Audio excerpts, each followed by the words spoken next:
Jumps around. I know. It's amazing, but it's great to touch me. It's just. Feels like a break. Sure does. They break. The Kim is coming though, right? Is that too old? But No. no Kim? Picture the board meeting.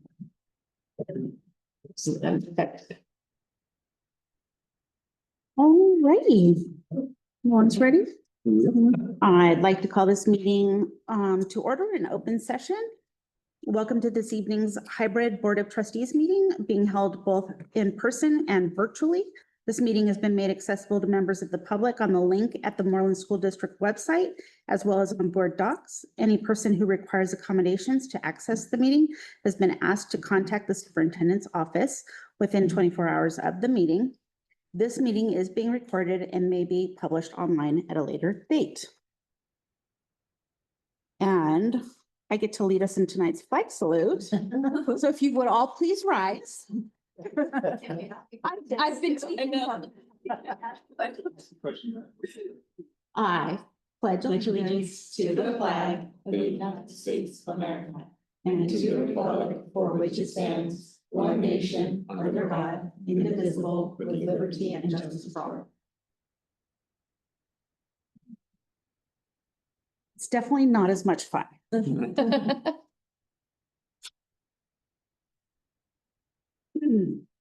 I will report out that in tonight in closed session, the board took action to approve the following student matter. Stipulated expulsion case 24-2501. The board accepted the recommendation of the stipulated expulsion order. And move to the approval of tonight's agenda. So make a motion to approve the agenda. I'll second it. All in favor? Aye. Aye. Comments from the public? Members of the public may address the board on any subject of concern to you, including those not on tonight's agenda. However, provisions of the Brown Act preclude any action as an unagendized item. No response is required or permitted from the board or district staff. And as already stated, no action can be taken. The board, however, may instruct the superintendent to follow up, which may or may not include placing the item on a future meeting's agenda. If you would like to address the board this evening, please complete the blue public comment card within the first 15 minutes of the board meeting being called to order in public session. On the card, please list the agenda items you would like to speak to. If your comments do not pertain to an agendized item, please write public comment.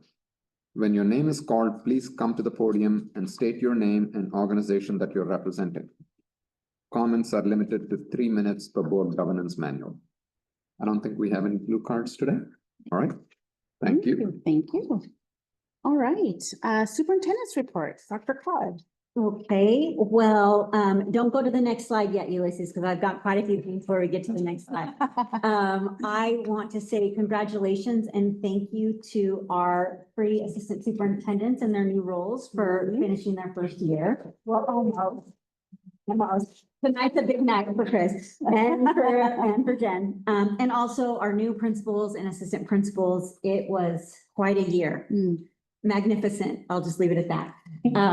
And so nobody's actually watching except for Evangeline, but still, hi Evangeline. But I just want to also, I think that Kim will be coming later to give a report, but I just want to thank her for her leadership this year. MTA has been a wonderful partner. And as you know, we will be bringing the collective bargaining agreement to you for your approval at the next board meeting. So perfect. And not yet, Ulysses, not yet. I just got back from the Leadership Associates Conference, which was in San Diego, California. It's my favorite conference of the year because the content is so good. So this year we really honed in on staying focused on what is mission critical to our work and not getting distracted and building coherence throughout the system so that you stay focused on what's important and really bringing people into the vision and the mission without, not without, but like while building that meaning for everybody about, what is our work and why we do our work. And then also, one of the most important learnings for me personally was we were diving into AI. And what that means for our students. And the title is The Future is Now. So our students are definitely using AI, whether it's ChatGPT or Gemini or whatever else it is. And the school district that was presenting to us was really just amazing and thoughtful. They went through a 2-year process with a stakeholder group from the community, students, teachers, classified staff, leadership, to develop what ended up being their handbook for the district. And there were 3 key mindset shifts that they made. And so I wanted to share them because I thought they were really powerful. So AI is not a tool, it's a teammate. If AI is not a shortcut, it's a skill set. And AI is not about rules, it's about values.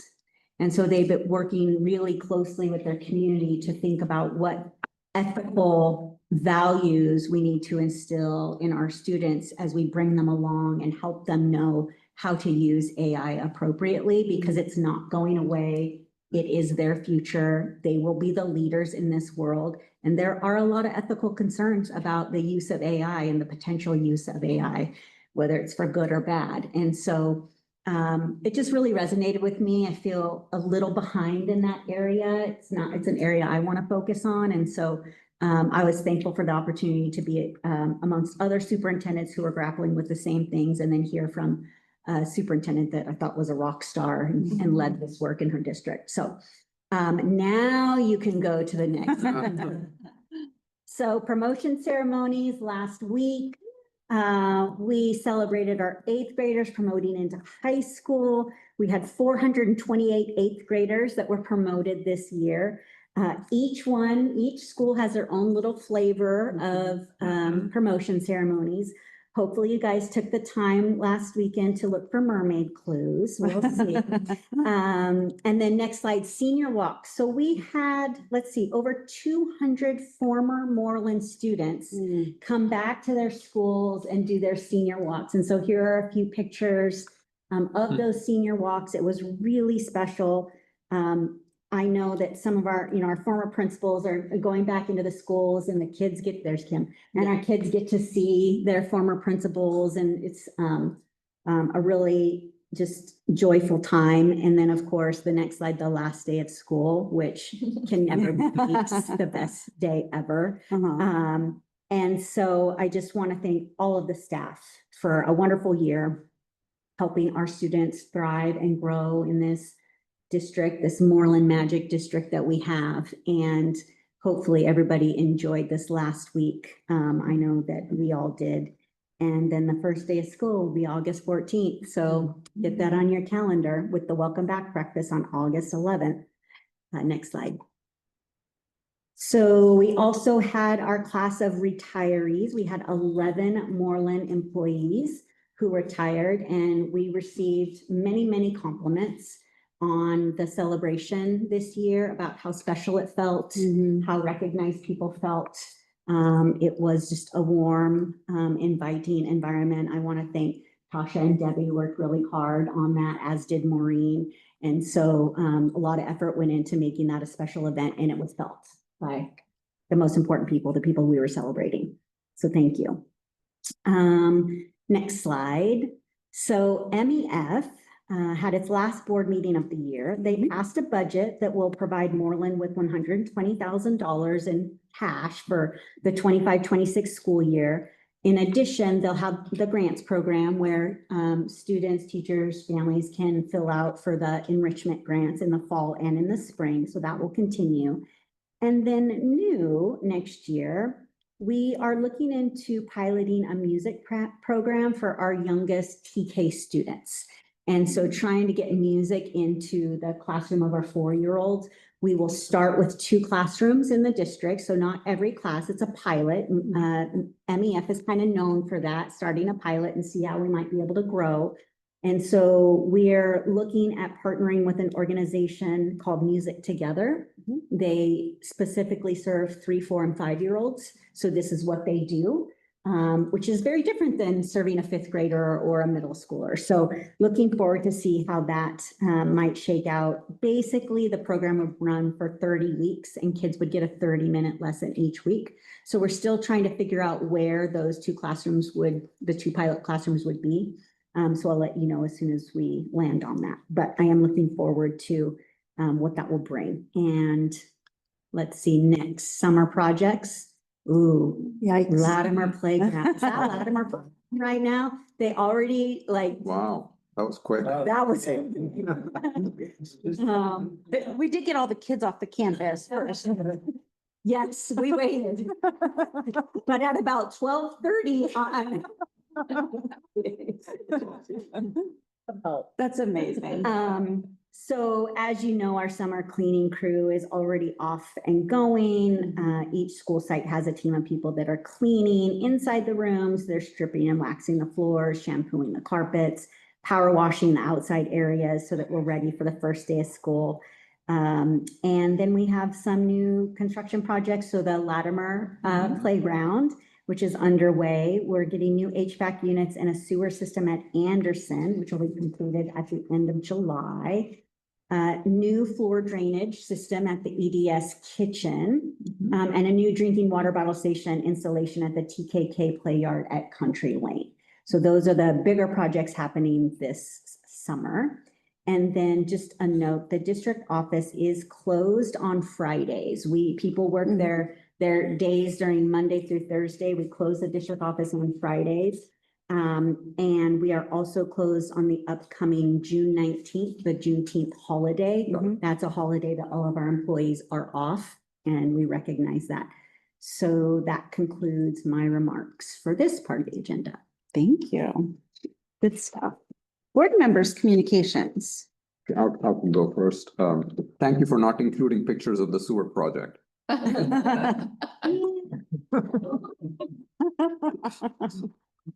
It was nice to see the rest. A couple of quick things. I had an opportunity to be at the Country Lane site with Brian for the long pending site visit. It was very informative. I had a pretty lengthy discussion with the folks there, primarily in terms of how they're responding to the changing demographics. It's one of the school sites that has seen a pretty seismic shift, and how they're trying to kind of adapt and change towards that. So looking forward to kind of going back there next year to see, what some of the steps that, other folks are putting in place and kind of taking it forward from there. As I had an opportunity to attend the retirement celebration, it was really great to see folks that I thought I wouldn't see again, like Juancho was a nice surprise. I had an opportunity to say bye in person. And we have somebody that will thank in person also again today. So, and then I had the pleasure to attend all 3 promotion ceremonies. I'm not going to say a lot about that because we have someone who had a very personal experience with one of the promotion ceremonies at least, but it was a lot of fun. My highlight was when all the little PKs brought sunflowers to at Latimer, but each one was very unique. The spirit of the school comes through in each one. Yeah, I just wanted to echo what Sharon said. The retirement celebration was amazing.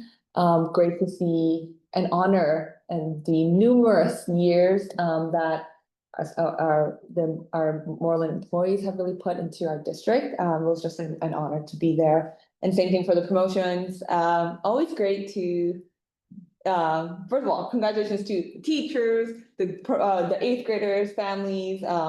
It's just always so fun because I'm like, oh, they're gonna go off to high school, and I mean that's kind of like where I spend my every day. And I always wonder how they'll be, what their first day of school, high school will be like. But yeah, it was just beautifully done. I went to Latimer and MMS's, and just congratulations to our own. Brian is on here with Brian and Ryan also for I graduated 8th grade.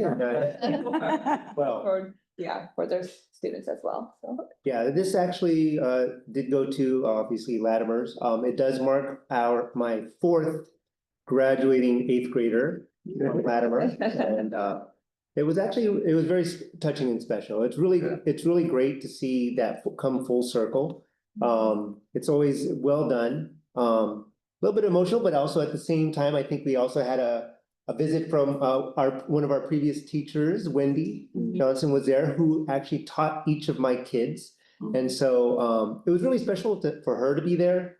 And for each of my kids to also see her. And like the senior walk is also really interesting because not only is it especially cool when the seniors from the high school come by, it's awesome for the young kids to see the seniors come through, but also it's great for the teachers to see their students kind of thrive, right? And so it was really great. I'm always appreciative of the good work, the good weather as well. It was great weather. But yeah, it was always a very good event. Well done. I also want to make a comment to the eighth grade speakers who are asked to go up there and make very great speeches. Very proud of them, all of them, whoever has been chosen to, and well done, always well done. Yeah, absolutely. I'll just add on to that. It's obviously a tremendous amount of work that goes into those promotion ceremonies. And so I think everyone is worthy of celebrating, but I want to especially thank those that set up the chairs and make all the logistics come together and make it happen. So I want, super grateful for all of those efforts. I attended a couple of open houses, Country Lane and Payne, just a terrific time of year to celebrate kids' work. And I just love how proud they ooze pride when they're showing their parents their work. And our teachers are also just thrilled to see their kids kind of bragging about all of the work they did this last year. And so it's a real treat and an honor to be able to attend those. NEF meeting went really, really well. Very excited. They are looking for board members. I think most home and school clubs and parent teacher organizations are. And so, keep your eyes out for someone in that role. I want to also thank you all for the retirement celebration. It was beautiful. I am with you. I didn't expect to see some of the faces, and it just reminds me how unique Moreland is with how long people dedicate service to our schools and our kids. And then the promotion ceremonies are always one of the big highlights for me. It reminds me at the end of the school year, while we're watching all those kiddos walk, why we do what we do. And it just really, I appreciate your speech. I appreciate all of the effort that goes into that. And I just think it's just a wonderful way to celebrate the end of the year. So thank you to everyone involved in that as well. And that's it for me. Just in time, MTA union update. Your last one. My last one. You're crying, aren't you? No, I'm not. Happy to. Not yet. Submit it.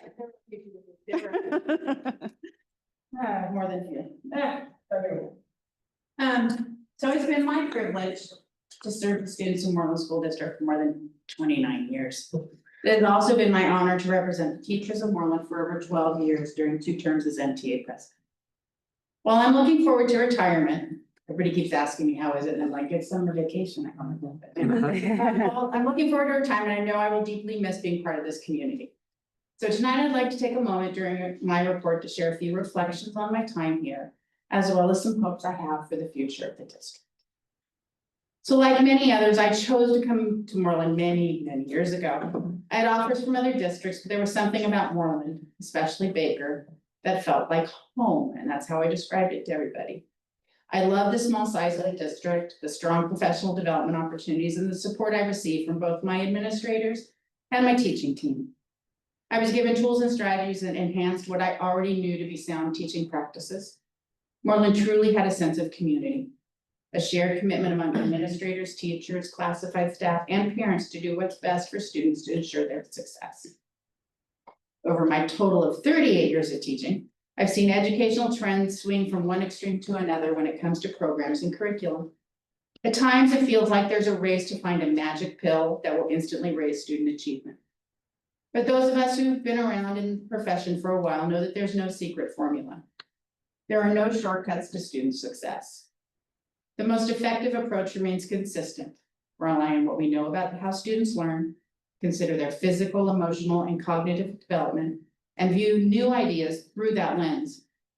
We should always be open to learning and growth, but we must choose wisely, adopting strategies that meet students' needs without discarding the strong process already in place. As my dad used to say, no need to throw the baby out with the bathwater. A lot of has changed in my time in Moreland, not just within our organization, but within the broader community as well. In our MTA meetings with cabinet, we're often told that our demographics are changing, but those of us in the front lines don't need to be reminded. Like the canary in the coal mine, teachers are often the first to detect even the most subtle shifts.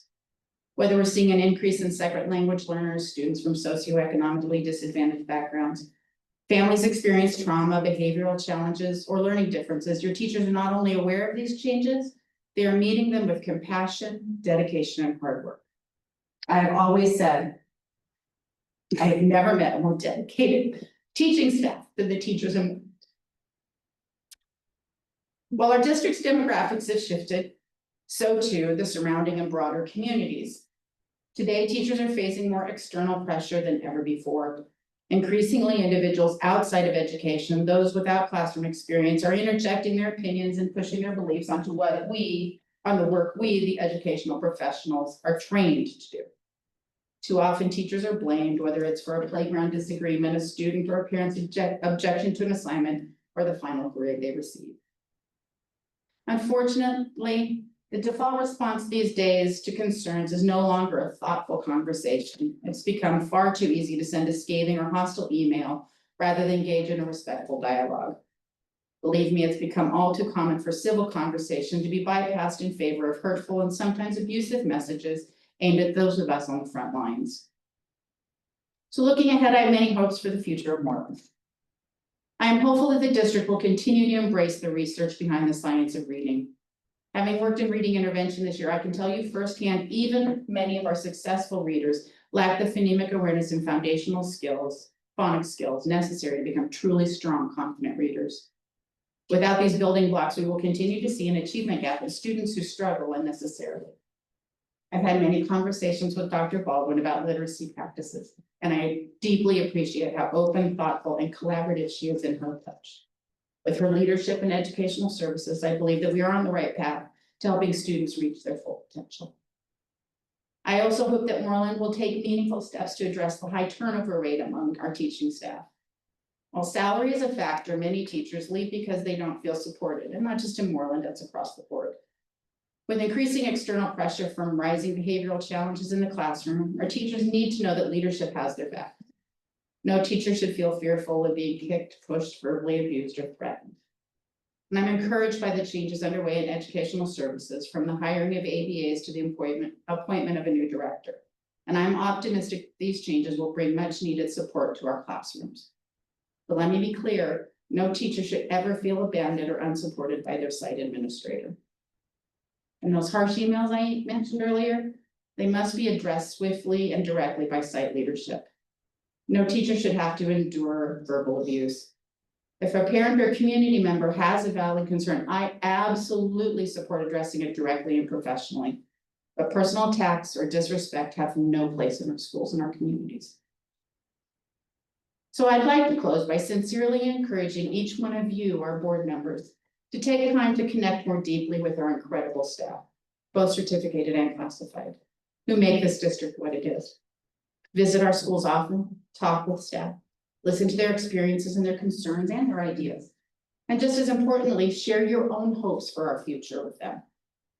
You've been entrusted by this community to help guide their children through the most formative years, the first 10 years of their education. It is a profound responsibility and a remarkable opportunity. I hope we will use it to continue the strong student-centered traditions that make Moreland a truly special place. And with that, for one last time, I will say thank you. The opportunity to talk to you this evening. Thank you. Almost. Well, how do we begin to thank you for all of your efforts? I didn't realize that you had spent 12 years leading. 11 the first time and then one this time. It's amazing, your contributions. And I really appreciate your heartfelt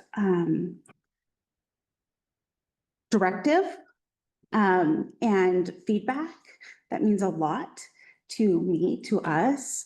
We recognize that Moreland is a very special place, and it's because of teachers and classified, and it's because of all the people that are here who come to work every day with their hearts out and dedication like none other.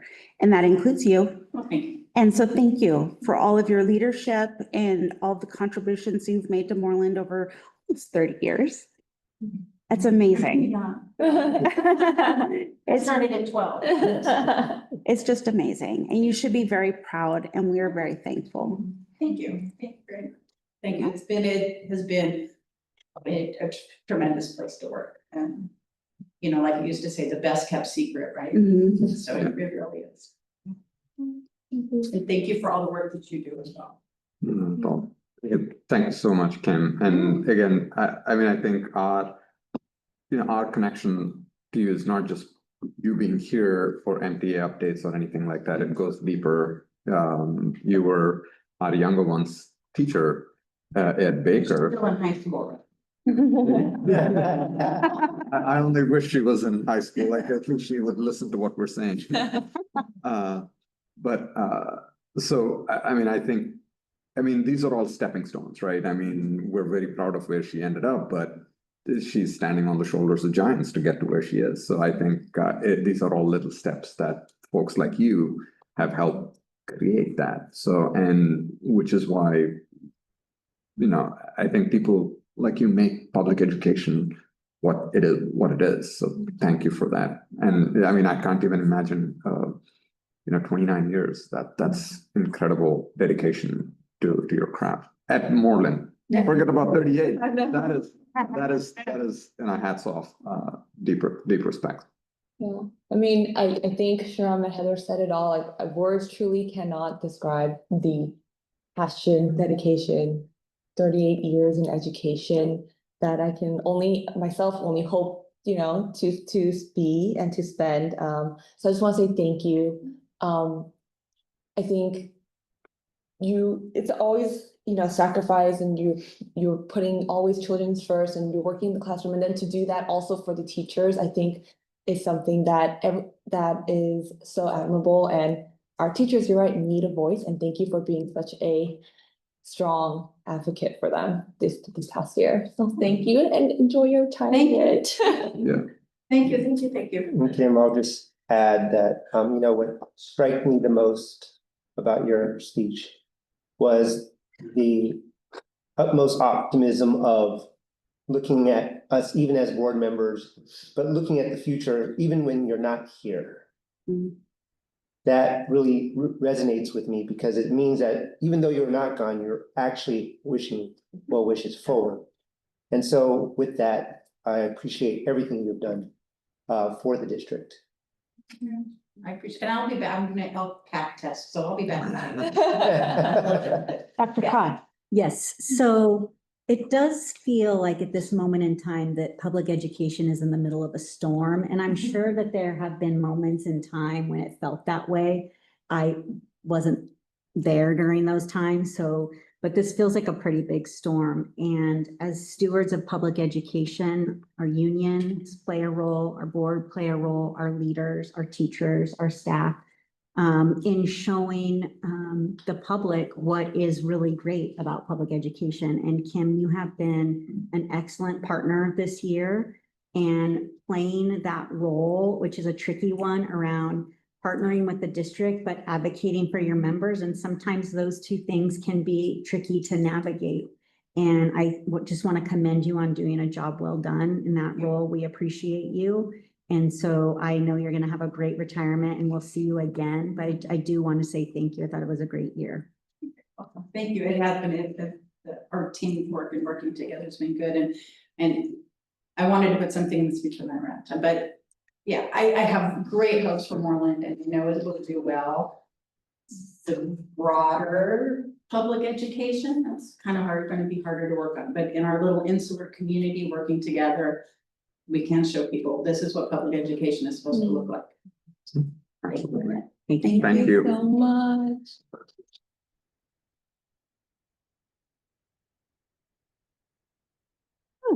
All right. Drum roll, please.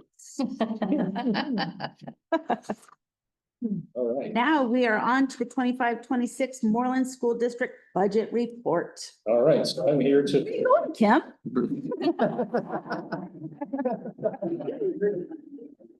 Represent the 25-26 budget.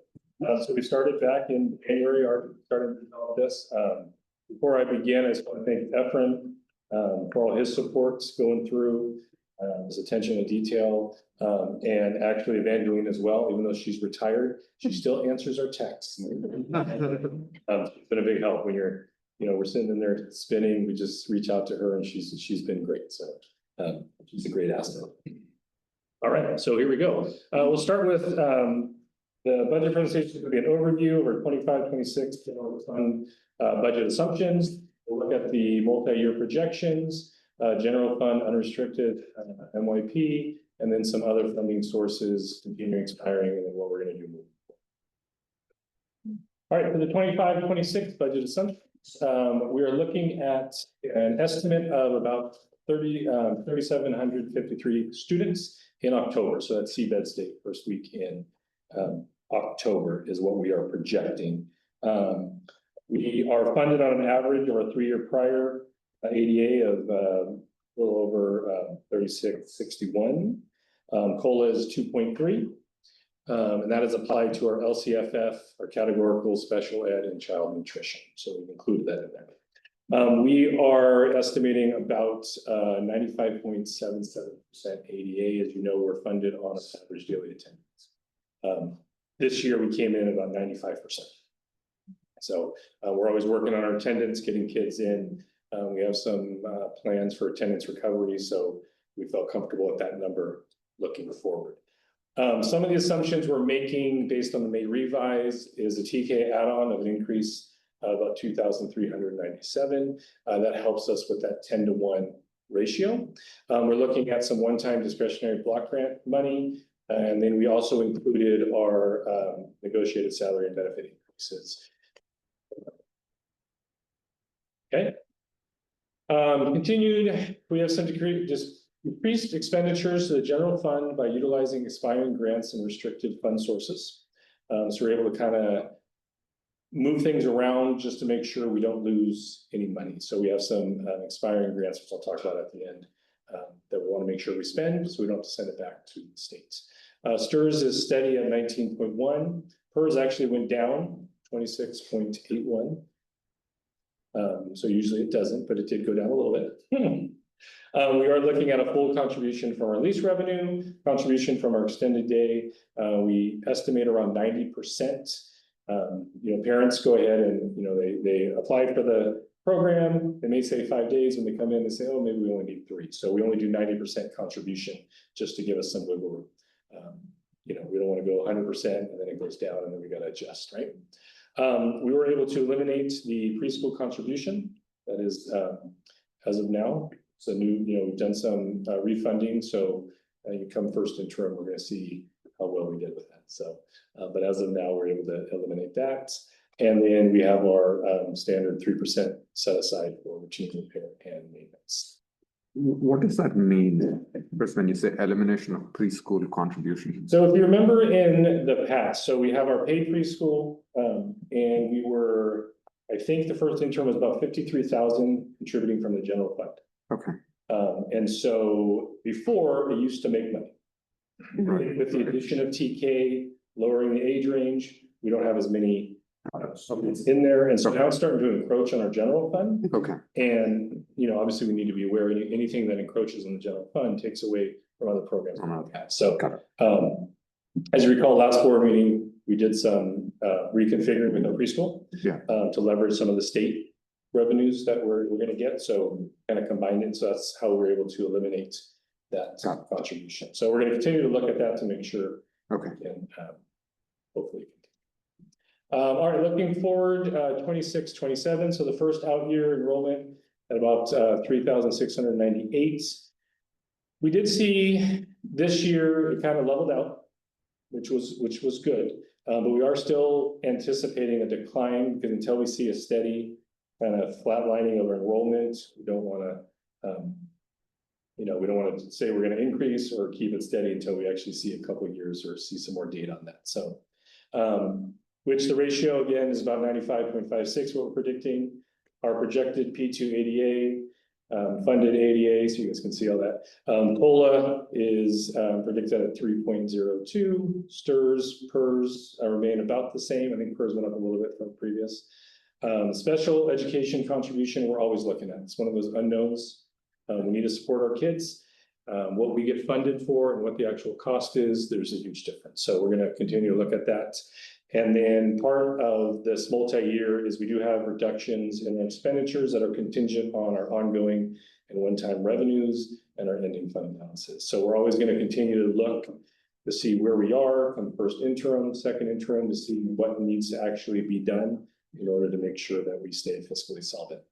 Moving on to 27, 28, similar data points. You can see STRS again stayed the same. PERS went up a little bit. They're predicting COLA at 3.42, but that's a couple of years out, so it's yet to be seen. And again, slight decline in enrollment, about a 3% is what we're predicting. And again, same thing, special ed contribution, we look at it closely, and we have some reductions in there contingent on our ongoing and one-time revenues. All right, looking at the unrestricted general fund, multi-year projection. So you can see our enrollment on top. You can see what our ADA totals are compared to what we are funded. So we're still funded on the 3-year average. Each year that we move on, that high number drops off. So you can see it's getting closer and closer. If we are fortunate to see an increase in attendance, it does take either the current year or the 3-year average, whichever one's higher. You can see the ADA to enrollment percentages that we are assuming, and then our COLA, and then our funding sources. And then, all right, so then we got our revenues. So we got our LCFF funding sources, applying COLA along the way, other state revenue and local revenue. And then you look at our expenditures. And so you can see certificated salary. And again, we incorporated our negotiated settlements in there. So you can look and see where we are. We're constantly looking at ways to just make sure the budget works. We know once this comes due on the 24th to approve, honestly, it's probably outdated because things change, and then we come back in August. So, all right, and then here are some other sources. So enterprise, that's our extended care. So that's dropped slightly, partly because of ELOP, and I'll talk about that on our other sources. Lease revenues continue to grow. We have that tied in with the CPI. So every year, whatever the CPI in December is the increase. So it's a consumer price index, and it's a minimum of 3%, and it can't go over 5%. So let's say it came in at 2.5, the increase is still 3%. That's what we have incorporated in our leases. But it can't go over 5%. So if for some reason CPI came in at 10, we capped ourselves because it's not fair to the tenants, right? And then you can see special ed contribution, that's our big one. So this year it's about 14.2. We're looking at some reductions and are continuing to look at ways to try to reduce that a little bit. It's just difficult. Routine repair, and then our ELOP, we're able to utilize those funds for our unduplicated students, and so they contribute about a little over $1 million. That leaves us with an ending balance in 25-26 about 6.9, and you can see it steadily comes down as we go through 27, 28. Then we have our required set asides, our economic uncertainties. For 25, 26, we still have the 2.2 for our enrollment decline mitigation. But as you can see, as we move forward, we are going to have to utilize that to make sure we make everything work. So under other Couple funding. of questions, yeah, Yeah, a couple go ahead. of questions on the Go for it. previous one. One is, do we get any relief at all from any funding sources for special ed costs, or is it pretty much We have some federal funds, but it doesn't cover. anywhere close to that? Okay. The second thing is, you know, the assumption is that we'll see it decline, the true cost decline. Yes. Is that a reflection of obviously declining in enrollment? Right, that's part of it is declining in enrollment, Are you talking about the special ed? especially. Yeah, so some of it is students that are at an NPS that are moving on to high school. Okay, That's a big cost. Okay. Typically, it's over 100,000 for each kid. okay, We're looking at reductions of one-on-ones that okay. are moving on. And so that's where we're looking at those possible reductions. Yeah, but macro trend, what we're seeing, or at least what we keep hearing from my perspective, kind of being outside the classroom, is that the need for special ed is actually increasing. Like, not just from a dollar perspective, but you know, kids who need it, etc. Yes. So are we being too optimistic and assuming that it's gonna go down? I don't think we're being too optimistic. One of it is we have a behavioral support plan that we're putting in place with BCBA's behavior techs. Okay, Gives us more control over kind of some of that behavior in both general and special ed. okay, We're always looking at different supports. We're conservative in the approach. You notice it wasn't a huge decline that we're doing. We're always looking at ways to obviously help the budget, but we need to keep supporting the kids as well. right, And so it's not, this isn't a unique problem to Moreland. It's across education. Special Yeah. ed is it's expensive. yeah, no, it is, and which is why I'm kind of like, you know, thinking that I would not have expected a decline, but almost kind of keeping it steady. Yeah, a lot of it is the NPS. We had some Yeah. extra expenditures this year, which is why it kind of bumped up to the Right. 14.2, but those expenditures are kind of falling off the books. Got it. Thank you. Mhm. All right, so looking at some other funding sources, the universal TK, we have the increase in TK add-on, which I talked about. ELOP, what we're watching closely is they are lowering they're recommending lowering the tier 1 threshold from currently at 75%, you're unduplicated. If you're 75% or higher, you're in tier 1, which is a set amount. And then we are in tier 2, which gives us, they kind of figure out what's kind of left over and kind of disperse them. What they're doing is they're going to lower that number to 55%. We are around the 47, 48%, so we don't fall in that category. But what it's going to do is more districts are going to fall into the tier 1, which leaves less for tier 2. So we don't know how that's going to affect us yet. This year, we currently had, I believe, 2,000 per pupil that met the unduplicated for ELOP. And so, we'll have to kind of play it by ear. Yeah. There are, when you fall into that higher category, that tier 1, there are, instead of offering only to your unduplicated, you have to offer to everyone. So there are some Right. strings attached. So the other thing is if districts don't use it, that money goes back in the pot and gets redistributed to tier 2. So Okay. we get some extra funding this year because of that. And so we'll just have to kind of wait and see on that one. Is that redistribution statewide, determined at a statewide level, or is it at a county? No, stay. Statewide. Basically, it's kind of the districts, if they don't use it, state comes back. sweeps it, and then they redistribute it out. Redistributed. Prop 28's continued funding at the current level. Universal meals, we applied COLA, so that is continuing. State preschool is continuing to be funded, but no COLA is applied to it. And then the arts, music, instructional materials block grant, that is what I was talking about, the expiring expenditures, so we're able to move some in there. We have probably a little over $1 million to spend, and they expire at June 30th, 2026. So we're gonna make sure we spend it. And then We're looking at the Learning Recovery Emergency Block Grant that we received a couple of years back. If you recall, they gave us the money and then they came in and said, oh, we're gonna take some of it back. We're looking at giving a portion of it back to us, so. Back. We'll back, right? So we're yet to know what that exact cost is, but they are talking about giving partial, refund is the right word or not. So moving forward, so what we'll do on June 24th is, we'll put forth the budget for adoption. State budget needs to be adopted by June 30th.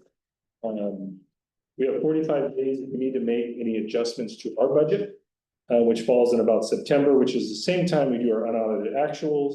And then in December, we'll do our first interim. So, your budget.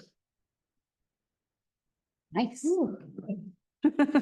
Thank you. Thank you guys for your hard work. Yes, yes. Quick question about, ADA, Mhm. and I'm trying to find the number, 95%. Is that kind of the standard, what other schools are seeing? Yeah, I mean, we saw a decline after COVID. Sure. We're at probably about 97, like 97% for COVID. And we saw the decline, so it's been kind of steadily increasing. Mm, I think what we found though, at least what I noticed, like when I was a principal at Baker, is after COVID. I don't think families, I don't know, they know the importance of education, but they also want to take their vacations too. And so you see that. You see that with the short-term leaves that we have. And so that affects our ADA. And so that's why we're looking at some ways for attendance recovery to leverage. We can use ELOP funds to leverage that, to hopefully bump up that percentage. So the 95, anywhere between 95 and 96%. I wouldn't say it's a conservative approach, it's like an accurate approach of where we've seen the numbers. so that's interesting. It's more about, I want to say work-life balance, but that's not. Yeah, well, that's Well, I think that there is something about that, like balance. balance. Right. Balance. Yes, I get that. I would think that, the reduction would be a result of being more kind of hypersensitive to the sniffle or the. In the bacteria. beginning, it was like that, not so much anymore, but, Okay. yeah. Sure, I know our schools, everyone's been working really, really hard. So we continue to work on that and just, make sure they know the importance of, attendance, and then know that that's how we get funded too, is you gotta be in the seat. And just to help clarify, it doesn't matter whether the absence is excused or unexcused, right? They gotta- If you're not there, you're not there. Sick days, non-sick days, nothing. Doesn't. No? Right, any other questions? No questions. Thank you, Chris. And Stefan, Thank you. and to the mystery lady on the phone.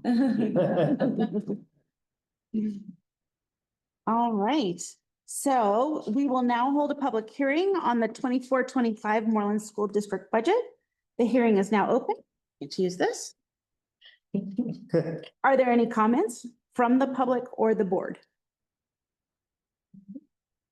This is like the most intense moment. We'll now close the hearing. Which you should not take for granted. No, for sure. That is a really good point. Actually, I think, honestly, it's a testament to the hard work Mhm. that the district has done, leadership and team, to be as transparent and communicative and educational as y'all have been. And so actually, I think that is a direct result of that. So thank you for all that. All right, so we're on to the presentation of the social emotional learning adoption process and recommendation to approve contract. Great, thank you. So I'm going to do a short presentation just about our process and pilot for our SEL curriculum. And we'll start off with the purpose. Why did we explore an SEL curriculum? And this was something that actually brought forth when Destiny was in my seat, and she took heed of some of the commentary and feedback that was being given by our teachers and staff, that our current SEL curriculum, second step, was not meeting the needs of our teachers and students. And it was not as engaging as they'd like to see, and they'd like to explore something else. And so we endeavored upon a pilot this year, and that was really our purpose, is how can we get something that is more relevant for students, more current and engaging, as well as accessible for teachers to use. Next slide. So this was kind of the timeline of our pilot this year. There were several meetings throughout where the teachers were at first trained, and then they continued to explore the curriculum and had meetings where they would discuss the progress and some of the outcomes, and then made a final recommendation in May. So there is California SEL standards that are set forth by the state, and our folks that did the pilot took this survey about the two different SEL curriculums that we piloted, Wayfinder and Character Strong. And as you can see, the Character Strong came out way ahead. It was unanimous, pretty much. While they appreciated the Wayfinder, they thought for our students in Moreland that Character Strong was the direction to go, and it was being measured. Their opinion wasn't just an opinion, it was being measured actually by the California SEL standards, if that makes sense. Can you expand on that, on the question, like aligns with most important to students and family? Like what was most important to students and family? Is that what the question's asking? Yes, so in the survey, it connects, the SEL standard is basically what is important, what is valued by parents and family, Okay. and is that also connected to the SEL curriculum? And what did the, I guess, committee find or say that our students and families was most valued? Or like what was most important to them? Does that make sense? I see what you're saying, yeah. Yeah, okay, yeah. What did What you was- pinpoint that was most Yeah. important to them that the committee members said, yes, this curriculum matches that? So, no, that's great, because Lisa and I just talked about this, because Lisa Cannon-Bing ran this pilot and so forth, and she said that essentially the community and family and friend connection, that belongingness, which we'll also talk about surprisingly in the LCAP as well today, that was the most important. Got it, Yes. thank you. Sorry, that was so convoluted. Yeah, no, I'm with you. And I think that example helped align. Thank you for asking that question. Okay, so I think that in the end, Character Strong aligned with the California SEL standards. Our goal 3 in our strategic plan and our LCAP is about those things that we were just talking about, the belonging and the importance of SEL, social emotional learning for students. And I think that the difference about Character Strong is that it is a research based, I mean, so is the other one, but it has adaptability for the teacher and the grade level. So you feel, I think sometimes in the old curriculum, teachers felt the disconnect between grade levels and some of the maturity of the students. They felt like some of the lessons were trivial for a 7th grader. It was like built kind of beneath them and in their engagement. So on your own, if you've had a chance to click on some of these, so scope and sequence, you can see kind of a sample of some of the lessons and so forth. I think that an important thing is that we don't want to roll a curriculum out. Well, you know, we're recommending this curriculum and not have some expectations around it. And so that was something important to the pilot committee, is that we would actually have some follow through. And we have already presented this to the administrators, that this is going to be an expectation, is that we do fulfill these lessons as designed here, 30 for grades 2 to 5 and six to 8, 25 lessons, so. For the middle schoolers, if you can refresh my memory, second step was it also for schoolers as well? Yes. Okay. It was, yeah, and I think that was where a lot of that feedback was coming from, yeah, the disconnect. And we had a really a wide variety of people and a lot of people that served on this pilot, so I wanted to thank them and appreciate their time that they spent piloting this curriculum and really giving their feedback for the rest of Moreland.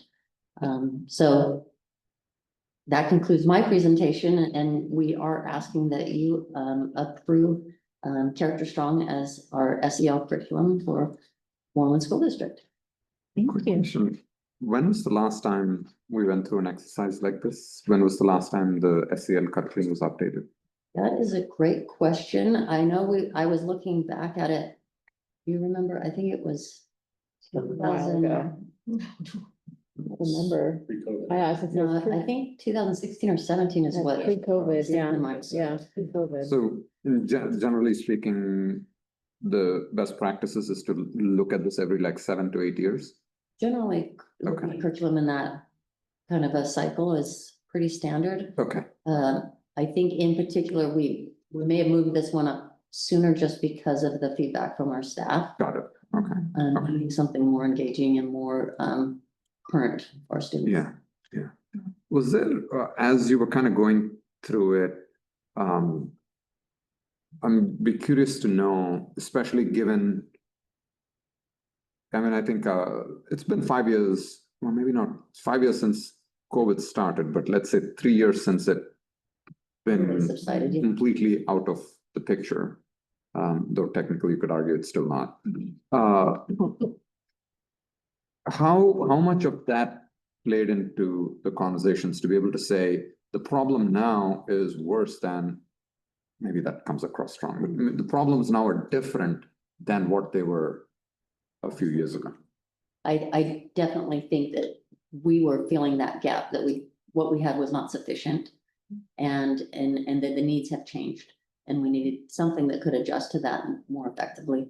Did either of the vendors have anything specific in that area that they said, hey, look, we recognize that this is now a changing landscape for schools, and we have updated our curriculum with either new topics, new things that, did you hear anything from the vendors? I don't believe we heard anything from the vendors, but I think that's what we were looking for. Okay, So I think that our teachers found that within the curriculum. okay, I don't think that was a selling point per se of of the the vendors, vendors, but Interesting. they could have, because that's what our teachers were looking for. got it, okay. Curious, Thank how do we decide which two to pilot? That is a great question. So Lisa took an initial committee to look at what materials were out there. Okay. And so that committee narrowed it down, and then she offered up who would like to pilot in general. Okay. That's a great question. And in general, is typically the top two, like when you go through that process. Three. Yeah. And was there a third that was in play that There wasn't ever was in really play? anything that was comparable. I think that it was pretty clear when they looked at the different curriculum that these were the top two. And we also check with other districts as well, and to make sure that other folks that have adopted it are feeling successful with it. Do we know of districts around us that are using Character Strong? Yes, I cannot remember which ones at the time right now, but yes, Okay. there were definitely some local ones. And then Lisa also has friends at the county office that she checked with, Got it, and they made the recommendations as well. got it. Okay. Can And you, no, go ahead. No, please. So I appreciate the slide that talks about how many lessons are expected to be provided. Can you speak a little more to that rollout and you mentioned wanting to make sure there's follow through, what that looks like?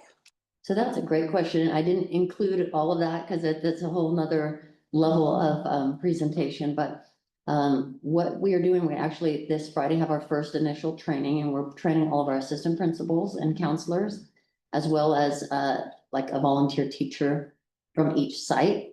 And so they will be kind of the experienced ones who will train the staff. Right, so we'll have that small group trained by the actual Character Strong, and then they will turn and train their staff. The plan is the principals get to choose kind of the time period, but they will have a 2-hour training in the beginning of the year on how to use the curriculum. And then what they will have is a team, along with any administrators that want to be a part of that team, will have a coach from Character Strong that will continue through the year with training and implementation. And so they will have like kind of checkups. So like going to the doctor so that you can kind of check in. Are they having any issues? How is it going? And we really do want to have that accountability so that assistant principal that will be on the team will be making sure that we're going in and I know like at MMS, they have already implemented some of this. And so this is a great opportunity to further kind of what they're doing, but now we're kind of doing it whole district. Did you want to ask? Yeah, the $162,240, is that an annual? No, that is a 3-year contract. We get a special discount for that 3-year. Okay, And if we find that we still don't have that much to cover it, which I think we do, based on what we're looking at, we can always go to a 1 year. okay. But they give you a special discount. Thank you. And I'm assuming that as part of your evaluations, or is at some point there'll be guidelines to say, this is meeting our original stated goals, et cetera, right? I think 1 year is too soon. I Okay. think we have to look at it and evaluate it after 1 year and see where we're at. And then the second year will be a stronger implementation. Okay, And I think that's when we really would kind of make that determination if it's working or not working. I don't really have any doubts that it will work. It's more if we really make sure that it's implemented right. with fidelity, I think that's an important part. So, and excuse me if this kind of sounds like a naive question, but for certain things like, for math or reading, there's the standardized testings, et cetera. For topics like SEL, how do we know that something is effective? So our perception survey, which we're calling the climate and culture. I'm like, it's not coming to my mind right now. The climate and culture survey, we have indicators on there that from students that Okay. could indicate an increase, perhaps. It's not directly correlated, but it definitely could show us. We also have opportunities for staff to give feedback. Okay, So that would be a big indicator if they think that it's effective. And I think generally also the site administrators have a good sense of the difference that it's making because they usually try to capture that. And I'll be talking more about having a Moreland support plan for our students that encompasses also the SEL curriculum. got it. Given how significant SEL has become in conversations in most school districts, I wonder if there has been any work purely from a theoretical perspective to say, this is ways to measure effectiveness of these programs, et cetera, or anything like that. You know what I'm saying? So big districts have research evaluation departments Right. and do program evaluation, and they do program evaluation. Yeah, That's not something that small districts have access to, program Yeah. evaluation.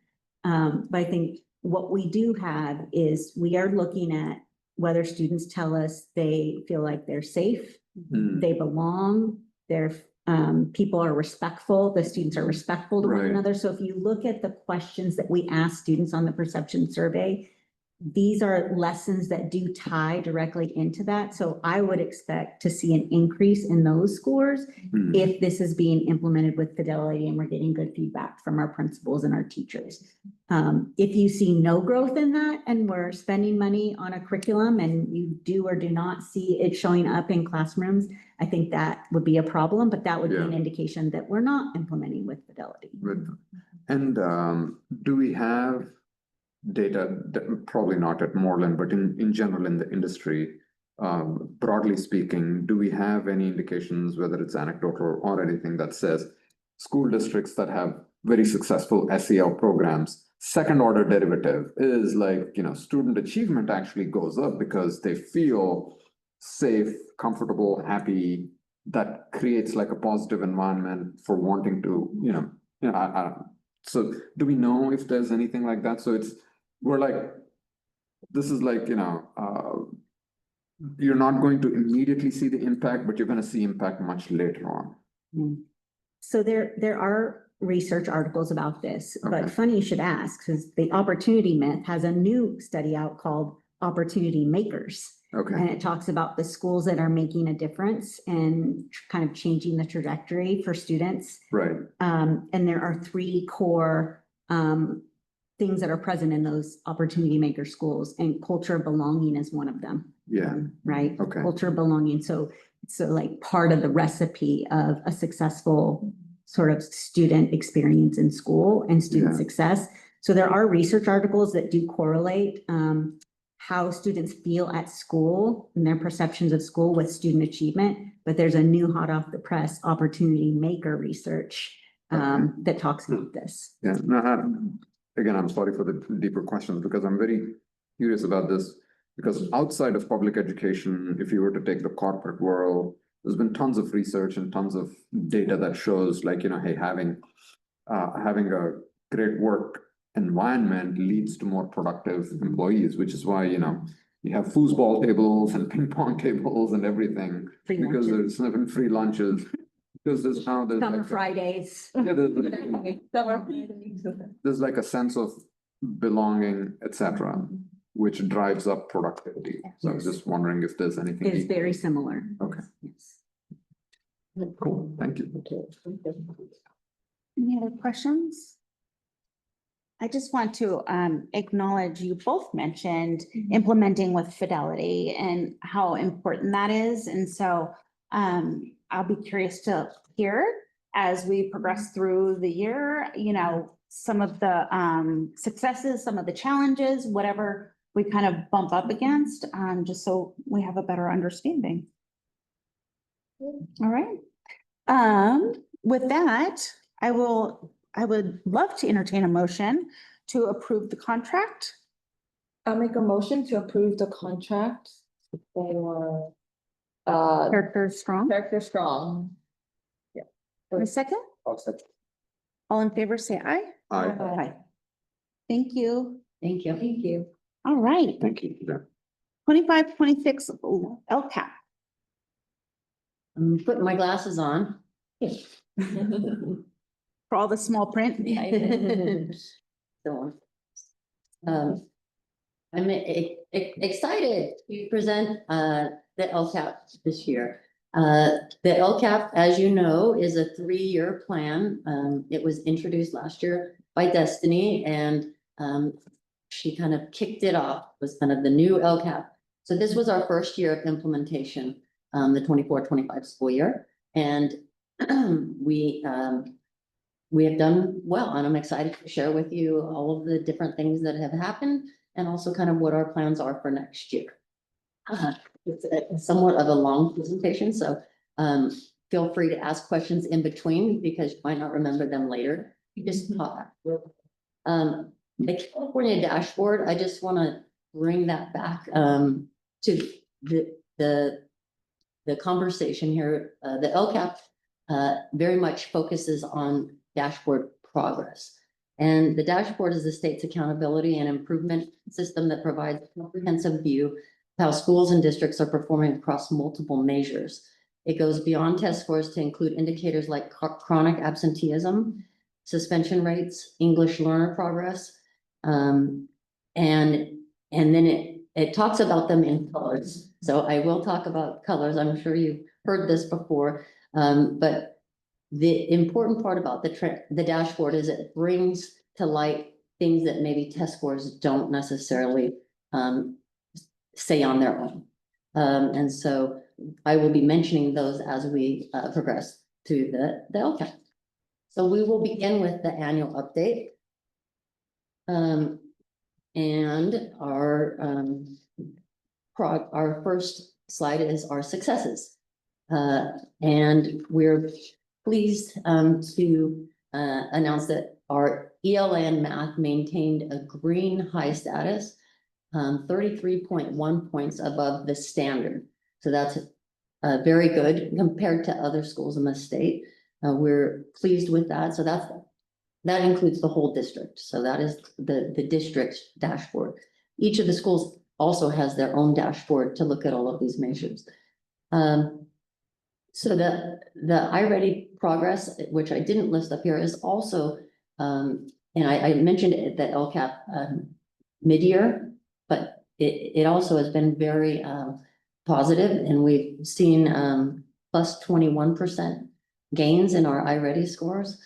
And we've also seen some improvement in our students with disability. They were in the red last year, and then they have moved up to the yellow in ELA and math. They're in the orange. So there's some positive, definitely real positive movement for Moreland here. We had some great professional development this year in our writing professional development from Columbia University Teachers College, and it was rigorous. They were at sites. I was teaching. I was in there teaching kids. I learned a ton, and I know a lot of our teachers, and I think that the real fruit is, as I was going through open houses and classrooms towards the end of the year, as you see the writing, that they actually took what was learned, and you see the kids producing that fruit. It was really fun to see that. Next slide. So the areas for growth, we continue to see academic gaps in our subgroup data. The ELs underperformed in ELA. They lost 6.3 points. And you can see the other ones, and I think that is still very much a focus of ours, is to make sure that all of our students are receiving sound education, and really that tier 1 instruction is so important to reach all of our kids. So that will be a focus I'll talk about later this in a second. The other thing Chris mentioned, the chronic absenteeism. What's LTEL? Long-term English learners. Okay, thank you. Chris mentioned this, but chronic absenteeism, the definition is the percentage of students who are absent 10% or more of the instructional days they were enrolled. Okay, so that's how that's measured. We improved by 0.2%. Not great. And I think we're still in the red. So that means also compared to other schools that we're not progressing as we should. And I think he was mentioning that as a real area that we need to focus on. And I think that we have some things planned to strategically to really try to make a push next year. We're working with Maureen, as well as what Chris mentioned in terms of how we can recover some of that absenteeism and make it that push. Some other response, yeah. Before we move on, when I see a number like minus 6.3, is that minus 6.3 below standard, or is it minus 6.3 from last year? From last year. Good question. It's from Okay. last year. It is from last year. Got it. And So where that subgroup registered last year. okay, but that's for the achievement. It's a different number. The 33.1 is above standard on the Correct. previous. Okay, I just kind of wanted to make sure that. Yeah, the dashboard's a little bit different than Okay. just the SBAC scores. The way that they measure it is they kind of measure in points versus a percent. Okay. Maybe I'm in the wrong place, but where are the kiddos who are Oh, shoot, what is the word? Not in the subgroups. Artha? When they, no, you all. We just celebrated 82 of them. Oh, where we reclassify. Reclassified, that's the word, thank you.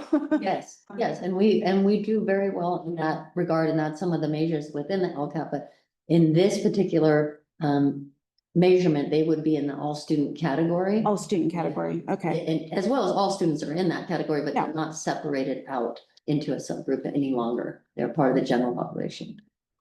They're reclassified. When you reclassify, now they're no longer EL. Not a subgroup. But they would have been EL 24-25, but they won't be EL 25-26. Depends on when they're reclassified.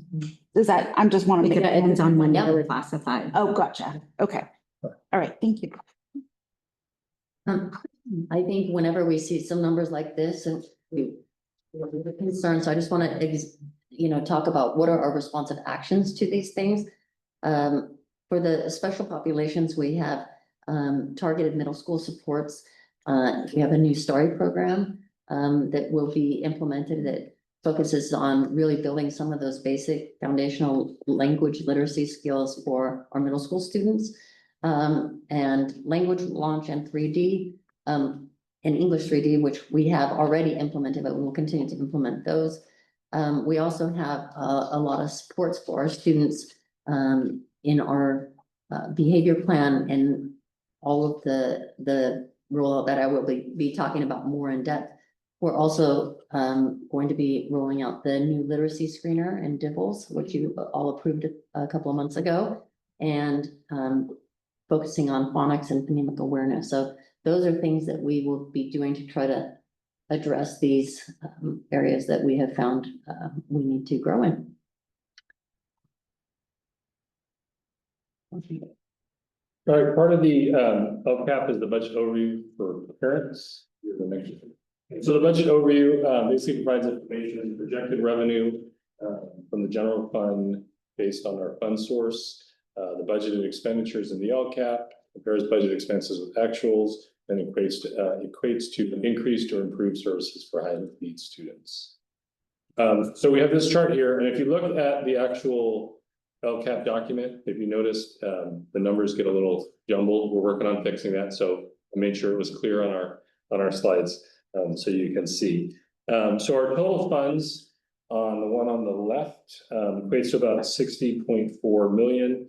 You can see 70% of that is LCFF funded, and then we have our other state funds, our local and our federal. When we pull out that LCFF, the one on the right, we have our supplemental funds, which are designated for unduplicated. So those are specific to make sure we're focusing on them to improve their achievement. So we pull that out and you can see it's about 6%, or it's 3.8 million. So the portion left that is kind of our unrestricted is that 44.9 million in the LCFF funding. Yes, the viewers. Right.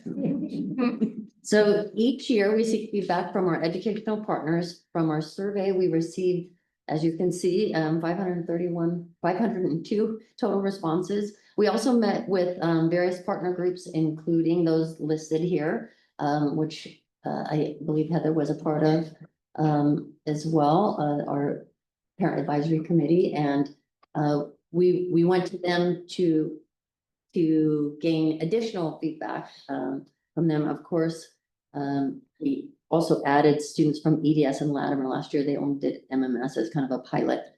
And so we went to all 3 schools this year. Next slide. So the survey that we sent out, the LCAP survey, has an open-ended question. So it allows people to provide their comments in addition to prioritizing the actions that they think are the most important. In our engagement with parents, we talked about the strategic plan and how our LCAP aligns with that. And then we opened the discussion on the proposed actions and really listen to them. What are their thoughts? What are they thinking? And the one thing that really surfaced with our parents was service learning. So I'll show you how we added that to the LCAP this year. Our engagement with students, I have to say that was just so fun. I just miss being around kids, and we actually got to meet Brian's daughter as well when we did MMS, and we met with small groups and we had a chance to talk to them, and we met with Avid kids, leadership kids, and across all three schools, and the things that they expressed the importance in feeling connected. So reiterating some of those things you're talking about, Shriram, they're valuing friendships, Right. and appreciated teachers who challenge them. Mm. It's music to my ears. I really thought UBC board would want to see this, the educational partners in the LCAP. These were their priorities. These are the things that, overall, in general, that they prioritize. So enrichment opportunities, and I think we have really done a lot already and continue to do to meet these things. So I'm excited when they say these are our priorities, and actually we're doing a lot in these areas. So I'm going to highlight just a couple of things for each of these that we are doing, because I think it's important that we realize this is important, and this is also what we think is important. We're doing it. So enrichment, we have 41% of unduplicated students enrolled in our MORE program. Engaging instruction, as I mentioned, we have the site-based PD in writing and literacy and a focus in math this last year, and we have Avid strategies embedded school-wide in Latimer and MMS.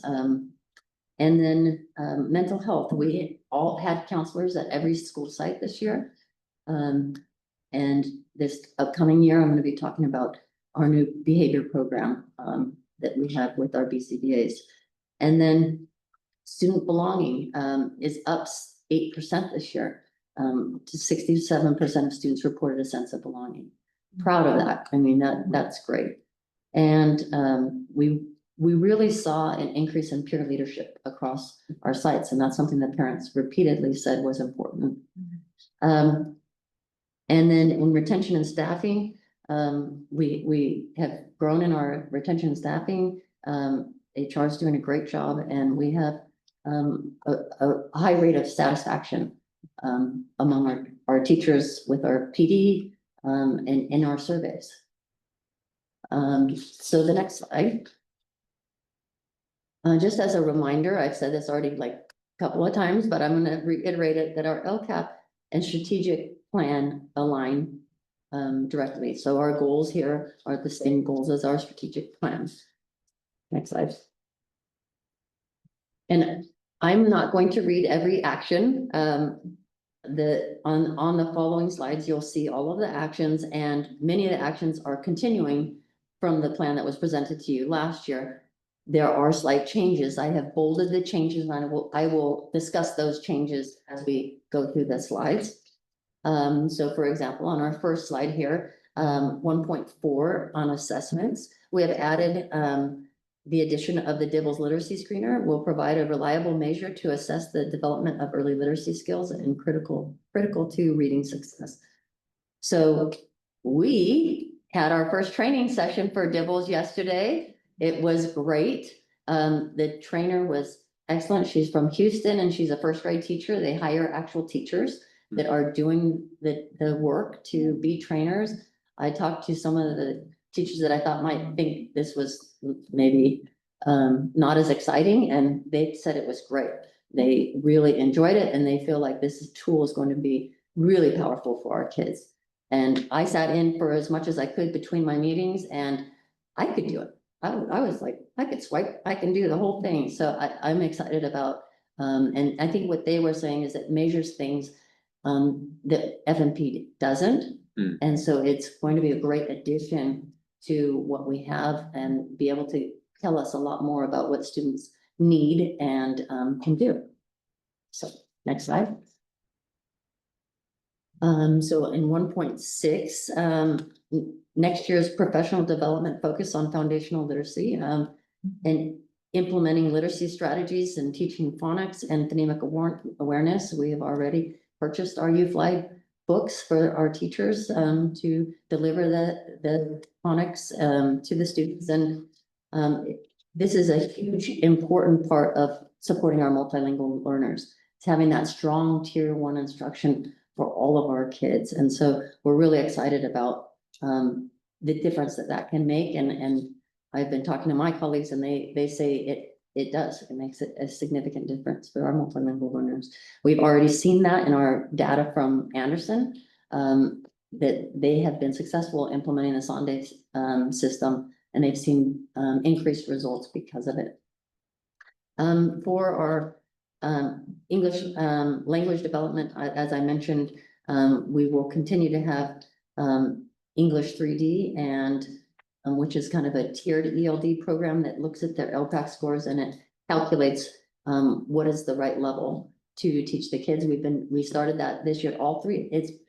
It started brand new, I think, at EDS, but it had been at MMS and Latimer. We're continuing that, should be also very strong. And I mentioned the STARI program too, which is kind of that foundational literacy for middle school students. Thank you. Nice. Okay, and this is just a continuing, we introduced the Teach Town curriculum for our Mod Severe students this year. And we are going to continue to implement that and we actually have a summer school teacher this summer who's new to the district, and we got her trained on Teach Town. So we will continue to do that for all of our new folks and have a refresher. In speaking with our new special ed director, she would like to continue to work with the Mod Severe teachers on Teach Town. Next slide. Goal 2. Again, our educational partners felt very strongly about adding service learning to our actions, and our LCAP committee agreed that goal 2, action 2 was a great fit. And so as you can see there, we've added service learning to creating learning environments where students engage in. And I think that's a great place for it to be. And I think service learning is really something the board is also interested in. I think that came out clearly in the strategic plan. And so I appreciate the parents and the students' feedback there. How does that show up, practically speaking? That is a great question, and that can range anywhere from having a project, a service learning project, where the students actually engage in their community. We've seen some here Right. that are presented. Yes. And if you're talking about measurement, that is something that we are looking to do, because I think, and Clover has actually brought this up, is that goal 2 can be difficult to measure. And how can we, we have socks and we have these different Right. things that, cereal boxes, and we have these different projects. But how can we practically Yes. ascertain the progress that we're making on that Yeah. goal? And so that's something we're actually interested in with working with principals, is how can we assure that these things are happening, and also how do we know that they are effective and that they're productive. Got it. Thank you. Okay. Next slide. All right, so goal 3.1, this includes the integration of our just recently hot off the presses Character Strong curriculum that's Mhm. been adopted for 3 to 8 to support social, emotional, and foster inclusive classroom communities. And then goal 3.3, this is our professional development is going to be one of our main focuses next year. Last year we increased the counseling at every site. We appreciate the support on that. And then next year we will have a full-time counselor in addition in our therapeutic program at Baker. And then we will have the professional development in our opening PD day, where teachers will get to choose whether they go to de-escalation, conscious classroom, a variety of belonging, a variety of different options. And so they will grow from that. And then at their sites, the principals will roll out the Moreland support plan for students. And They will give it their little spin, Hmm. that each of them have at their sites and include the work they've already done and kind of roll that out, but we will have some, overall expectations, for staff around, restorative practices, PBIS and student belonging at all sites. All right. And in goal 3, I'm looking at 3.9. This is something that we've mentioned several times now, but behavior support. If you recall, we are replacing the Pacific Clinics contract, with our own behavior team. We're very excited. We are almost hired, like We're good. we're good. right there. And we have, brought great people, even brought people back to Moreland that had been previously at Moreland, to serve in these roles. So we'll have 3 BCBAs, that will, they kind of oversee the behavior, team, and then behavior tech at each site. And so I think all of our, sites are very excited about having that level of support. And, I spoke again to the special ed director, and she has a lot of experience in this area. And so we're looking forward to, really having a robust rollout and a plan around that. Yeah, I'm actually looking forward to kind of seeing how effective this is. Everybody's Right. really excited by the shift over from Pacific. So I think this will, next year when we do this, it'll be good to see how effective it has been. Right. Excited for that. I'm excited too, and Yeah. I'm sure there'll be little hiccups, but I think Sure. the difference is that these are people that work for Yeah, Moreland. And Absolutely. it's easier to make corrections versus when you're dealing with a contractor. Yeah. All right. My previous one. So continuing, I don't have any changes on this slide, but continuing with a robust family engagement and focus on increasing and improving communication. That's something that we definitely heard from stakeholders as well as our sites as well. Always increase in communication. Next slide. And similar here, we will continue our partnerships with West Valley Community Services and their annual resource fair and the weekly Parket Market, as well as Westgate Church, Assistance League of Saratoga. And, I think MEF also is just such a valuable resource for our district. I can't say enough about what they do to help our district, and they are linked to our community in so many ways. So next slide.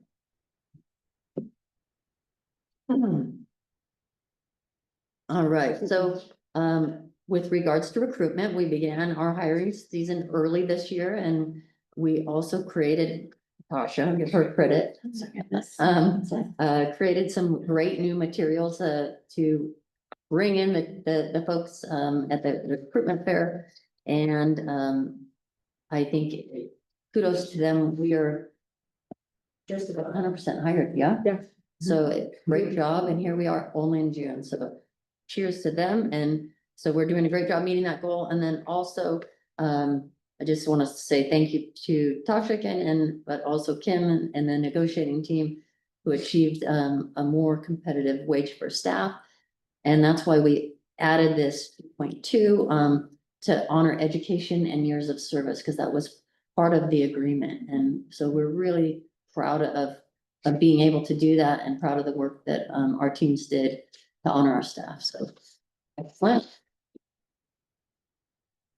And the last one, we really are looking at onboarding our educational services team just internally, but I know that's something that we're looking at in HR too, is when we bring people in, that we make sure that we're giving them the training and the opportunity to learn their positions. And so that's something we have been focusing on, but I know that other departments as well really want to make sure that people are prepared to do the work that when they come into our district as a new. So with our new behavior model, making sure that all of those folks have good training before we just set them out to the sites. All right. Do we know what that looks like? So I think that's a conversation we're really having, Okay. because I think, we just recently brought in a new employee into our department. And it's tricky because sometimes these jobs are so isolated that who knows that actual information. And so sometimes it's finding resources, there's videos online, there's trainings that you can send people to. Sometimes it's, we have that knowledge base and we just need to plan a training Mhm. for them. So it just depends on the role. Mhm. We had a lot of new psychologists this last year, and I think we could do better in preparing them and training them. So that's something that I think we're looking to do, and as we kind of roll out this next year, especially with the new behavior plan. Yeah, I mean, one thing that first of all, yeah, I agree. A lot of hard work went into getting us to the agreement. I think one thing that'll be useful to see is kind of going back to what Kim was talking about is she alluded to a high turnover rate.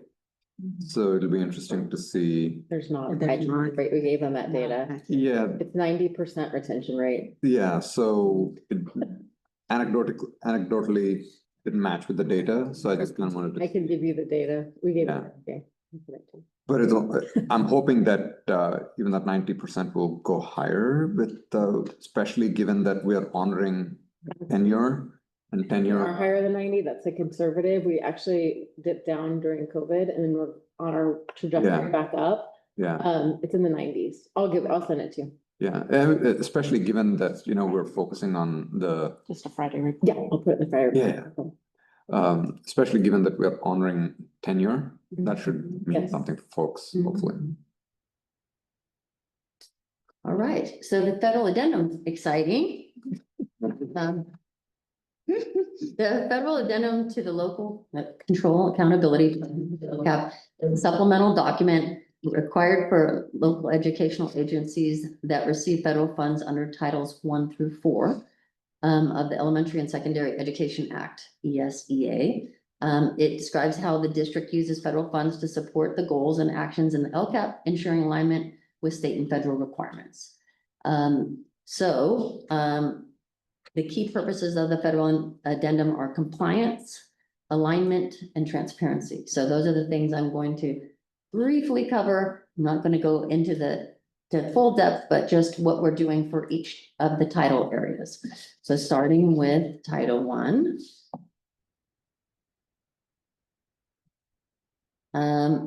So here we have supports for low-income students and family engagement. That's our primary focus. We have effective and qualified teachers at our Title I schools, something that is a longstanding thing that has happened in Moreland for years. And that's something we're very proud of, that we've been able to make sure our school is staffed with highly qualified people.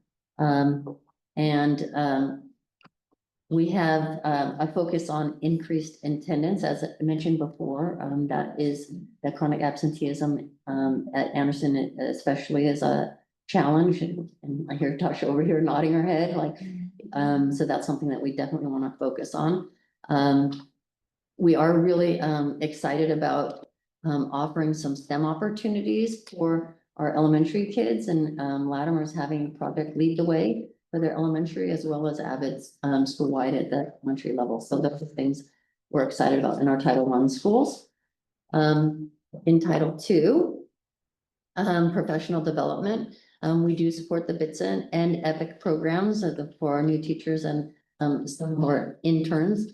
One of the things that we're really excited about this year is our student inclusive practices model, where we're really focusing on how do we include all students into the classroom and making sure that they all are facilitated with what they need to be successful.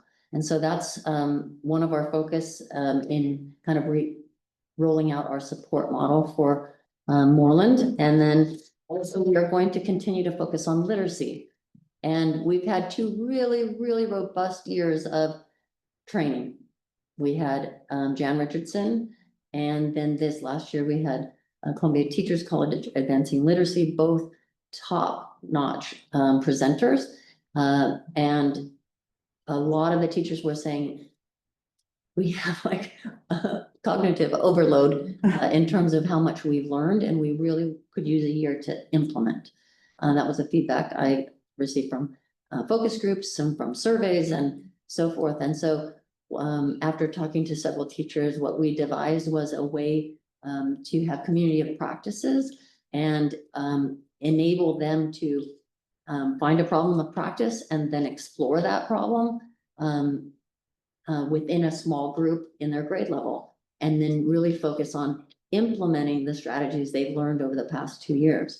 And one thing in particular that we want to do is take the writing, as everyone will be doing the writing units, and actually taking the student writing and really diving into it and exploring it and learning from what our students are doing and what can we learn from that and what can we do differently.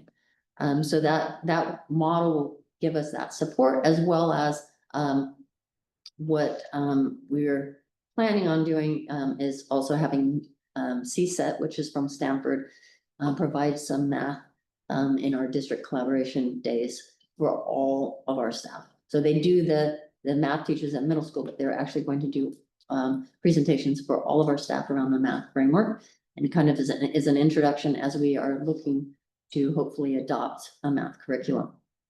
The other thing, and this is something that Clover is leading, is the walkthroughs around writing, where we will focus on what are the expectations, what are the types of feedback that we can provide around writing. So really continuing to dive into literacy and ensuring that our site administrators are prepared to give the feedback that is necessary to improve practice. All right. And Title III, I've continued to mention the ELD support, so I don't think I need to do that again, but they are listed in this slide, and I've already talked about them several times. And then in our next slide, on our last title, in Title IV, we have enrichment and well-rounded educational opportunities. And the way that we use this money is for salary of our music teacher. So we are able to have a full-time music teacher. We also have used a little bit of Prop 28 and MEF money to support that as well. So I'm sure they all get credit, all of the other areas that support. All right, hang in with me there. You're doing great, Jen. Right. Thank you. So the local indicators, I just like to review this so that everyone is familiar with all these different parts of the LCAP process. But in California's LCAP process, the local indicators are self-reported measures that allow school district to evaluate and report their progress on certain state priorities that are best assessed at the local level. These indicators are part of the California School Dashboard and complement the state indicators, which are based on statewide data like test scores and graduation rates. So again, these are kind of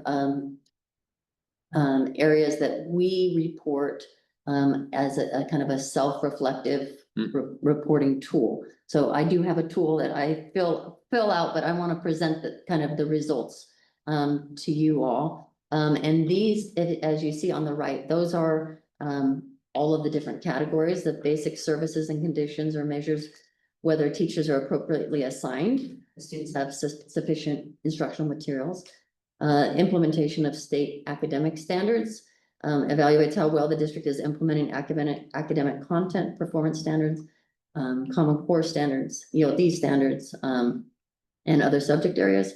Parent and family engagement assesses how the district engages parents and family in decision-making.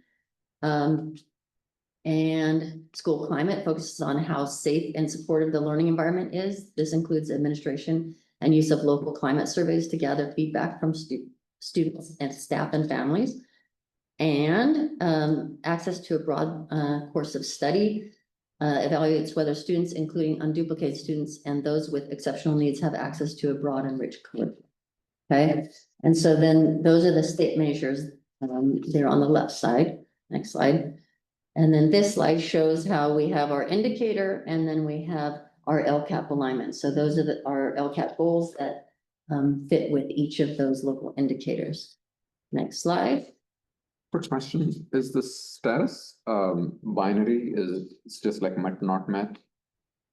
Or is it a scale? Is it like exceeds, massively exceeds, Matt, fell flat on our So face. actually, on my little indicator test, which I've already kind of filled out, it actually has a 1 to 5 scale. But they also let you just do a verb, you know, a verbal, not a verbal, but a written Okay, measurement too, where you just describe how you think you're doing. So it is really a little bit subjective, but I work with Destiny on that, and so we kind of looked at, you know, where are we on each of these things, and I use the LCAP data that we have as well as the, you know, the climate survey to say, okay, we are listening to parents, we are, and so that's how I did it. Okay. I think that's the best way to do it, and within there, I quote several of our performance data with But this is the it to prove my point. okay, but this is the self-reporting part of it, right? Say that again? Self-reporting part. Yes, this is the self-reporting part, yeah. And so on the first indicator, the implementation of standards, I just want to kind of speak to what our plans are, and why we think that these are effective, and that we met the standard.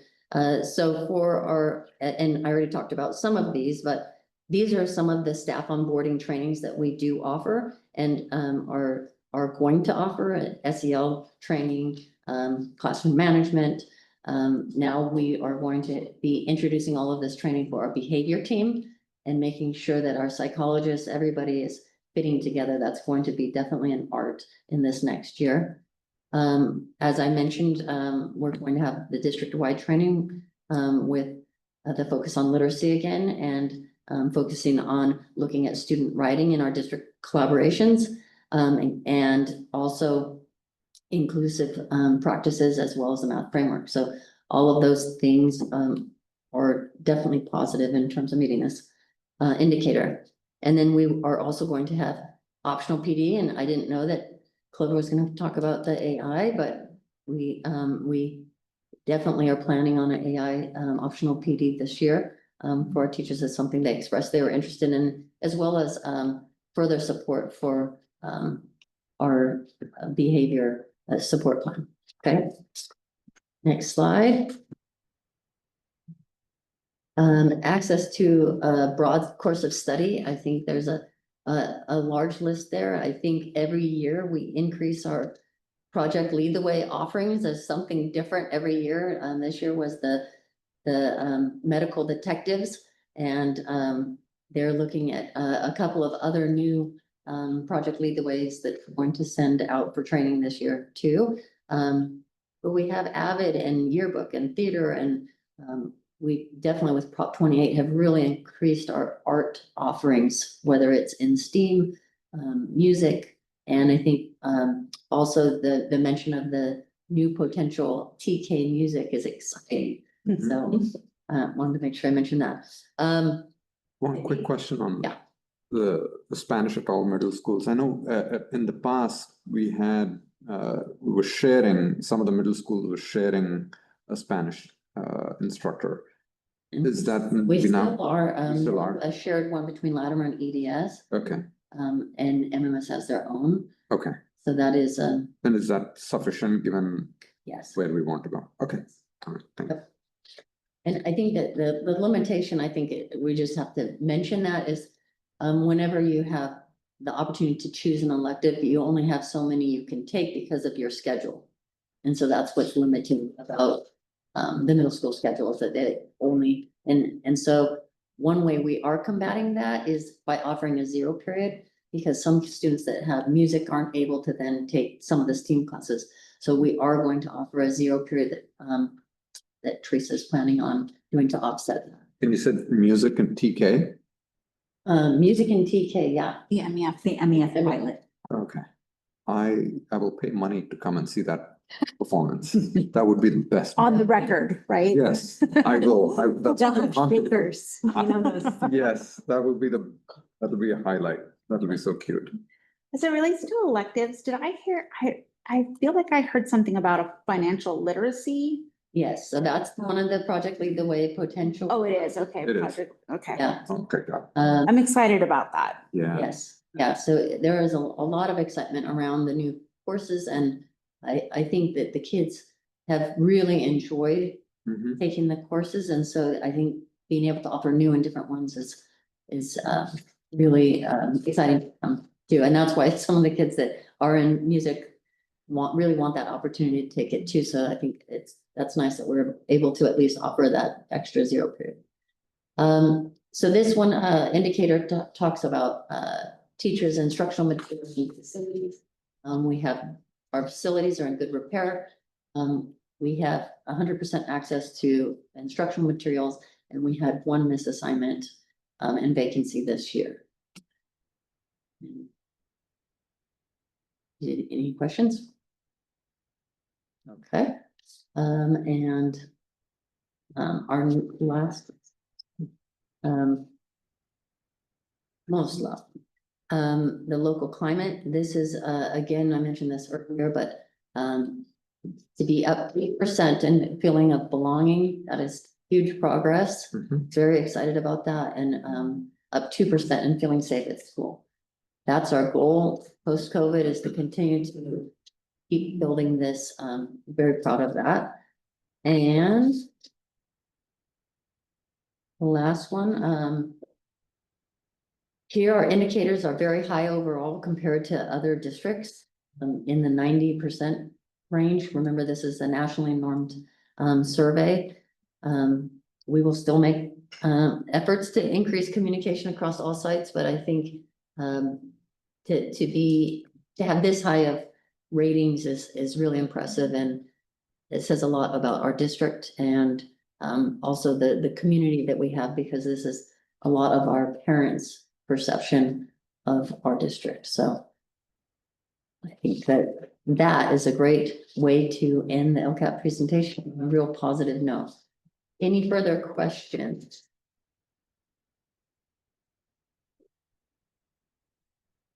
In the board? No, Questions, I comments? I just want to say thank you, for this very comprehensive presentation. No, I think it was especially important since it was like our first year of implementation, so I think it was, I mean, thank you to you, Chris, Destiny, I'm sure, and whomever, everyone, to really, for the details so that we on the board can also truly understand what's been going on, what's been working, what's not been. So thank you for that. Yeah, I mean, I think the summarization ran 37 pages. The details, I'm always staggered by how much amount of work goes into the actual report itself. It's like, it's 95 pages. Yep. I kind of browsed through it when I felt bored by War and Peace. I put that down and I picked it up. So for some light reading, but it is kudos to everybody who puts in so much effort. I mean, it's not like I'm writing this for the sake of getting another report out of the way, but it is like, incredible amounts of detail in that. So thank you for everybody for the hard work that goes into this. I really appreciate the real honest look at where we are and where we want to be, and the work that goes into how we get there, right? And so I too am very grateful for all the efforts put into LCAP. Anyone else? You're good? All right. Thank you. Big night for everybody. So where's my script? Public hearing. Yep, I'm getting there. We will now hold a public hearing on the 25-26 Local Control Accountability Plan, the LCAP. The hearing is now open. I'll use it. Are there any comments from the public or the board? I just have one question. Should we add financial literacy into that list? Would that be helpful? When we talked about the programs, The electives? the electives, like the financial literacy. So it's kind of a sub bullet though, right? Yeah. Under Project Lead the Way? It's okay, Okay. yeah. Wow. I think I just heard about it at It was a like site one of visit. our- Yeah. It was And our I site was visit. like, oh, that's exciting because that's something. I Yeah. I knew now. I need them. You need to take the class. Yeah. Absolutely. You can take 0 period. Confessions.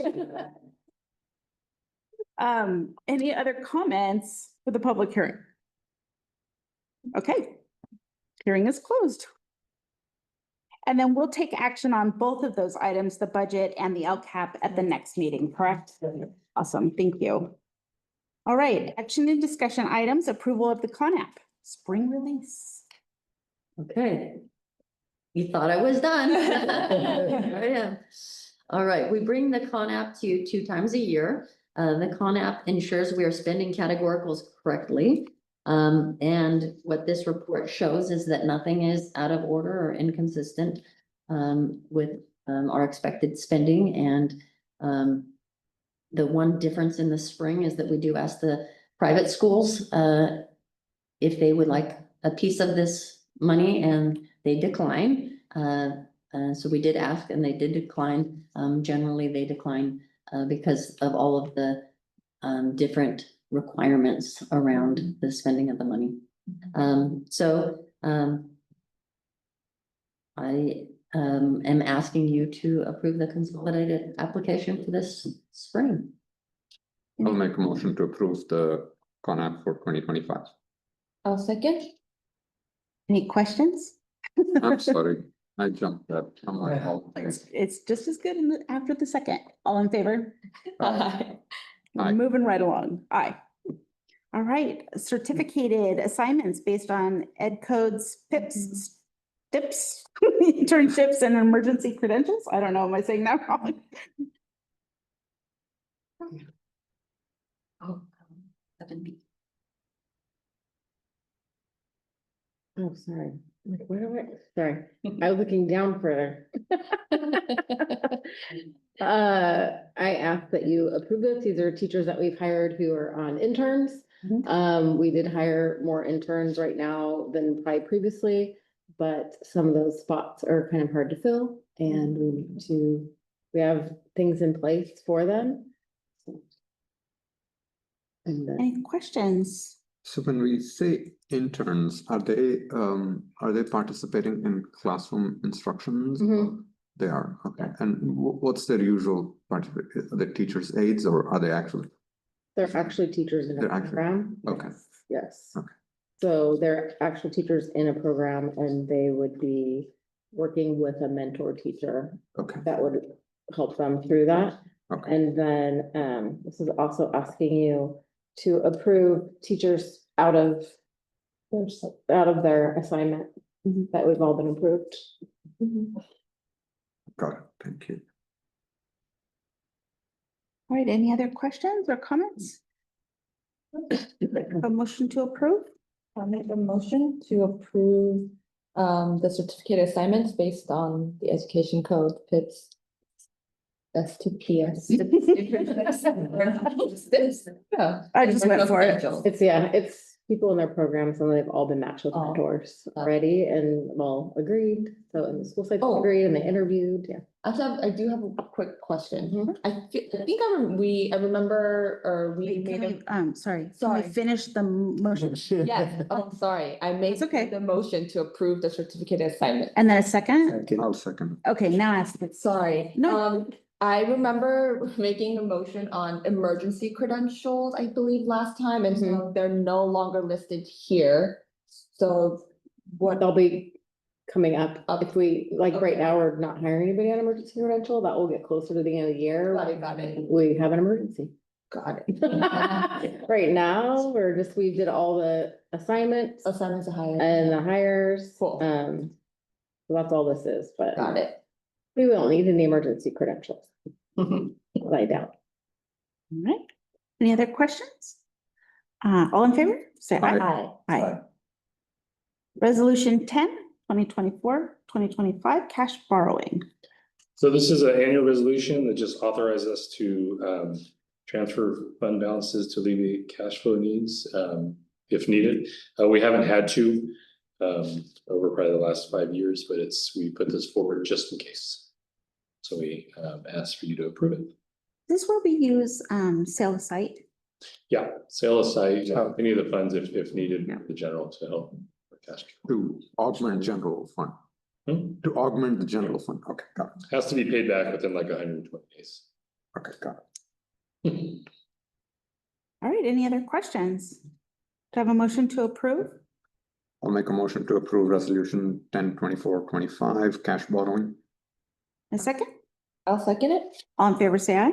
Aye. Resolution 11/2024/2025 budget transfers. So this one is another annual resolution, just authorizes us to do budget transfers. So if we didn't have this, we'd have to wait till like the first interim to do any transfers in the second Okay. term. So this allows us throughout the course, when needed, we can make those transfers Okay. on your approval. Makes sense. Any other questions, comments? When you make those transfers, does it usually come up to the board for review? No, because we do this resolution. Because we do so it's just, Be like, we thought we were gonna pay for it out of this fund, but really we want. Yeah, it allows out of us, this as we're fund. building the books, we utilize different funds if it allows, right? yeah, We want to maximize, obviously, our federal resources, any one-time funding. So this allows us, as we go through, if we need to, as we close the books, we can reallocate and do those budget transfers. Chris, just for clarification, between this resolution, which is like transferring money from one fund to another, the past resolution, the cash borrowing is just, we're just borrowing cash. Cash flow is, so we need to pay our bills. Okay. We don't have enough cash in the bank, so we're gonna take it out of, let's say, sale of site, Okay, move it over here, we pay our bills, then we have 120 days to get it back.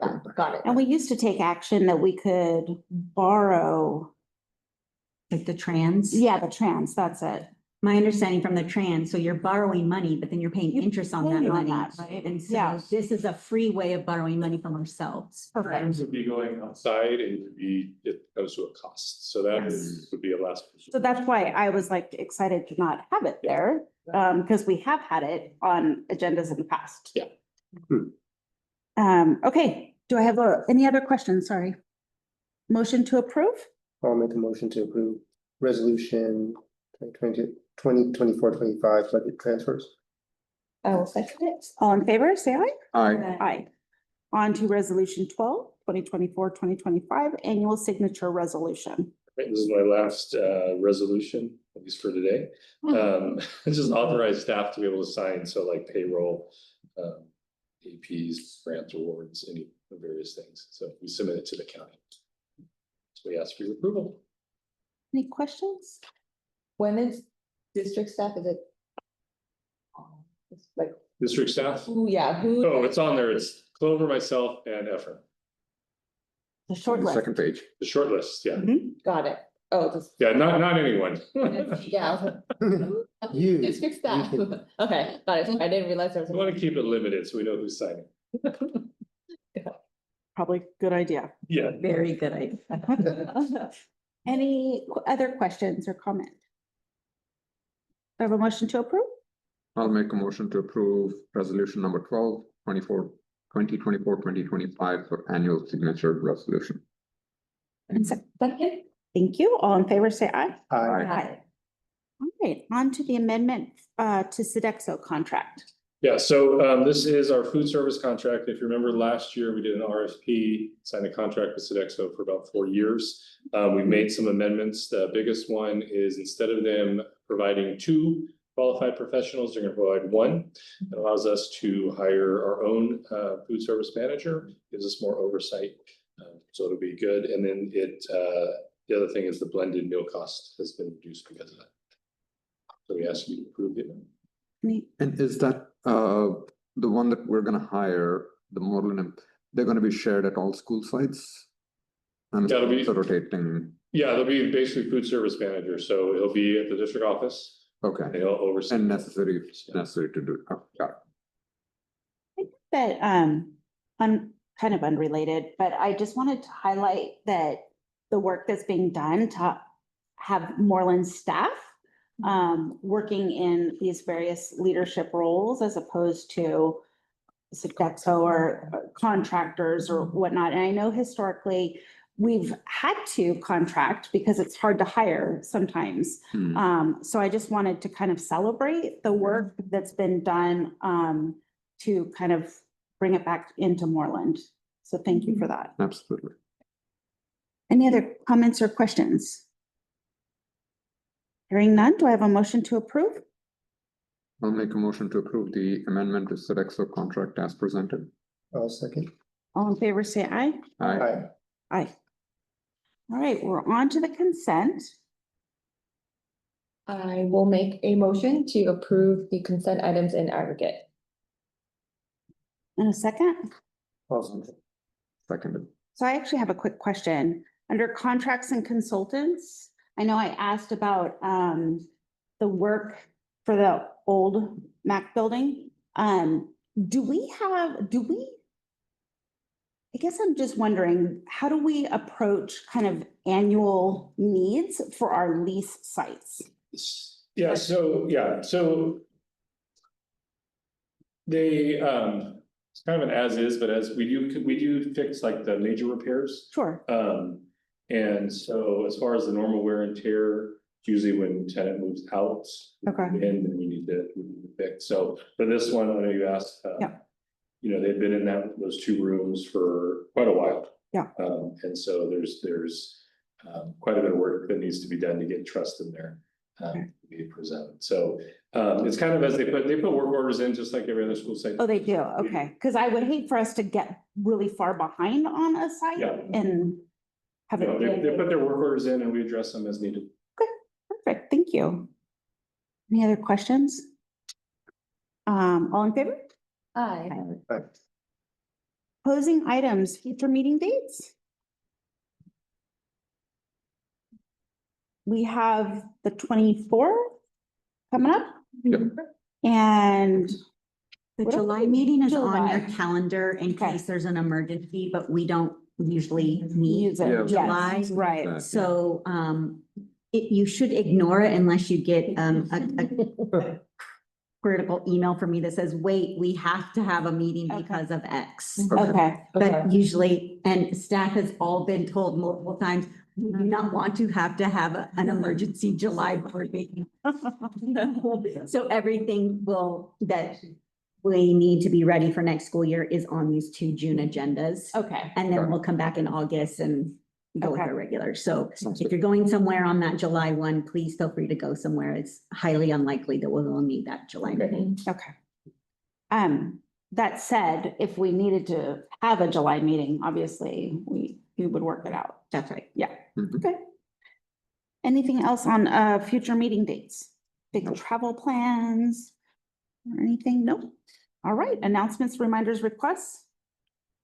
Anything on that front? Correct. All right, we're adjourned. Thank you, everybody. Thank you. you.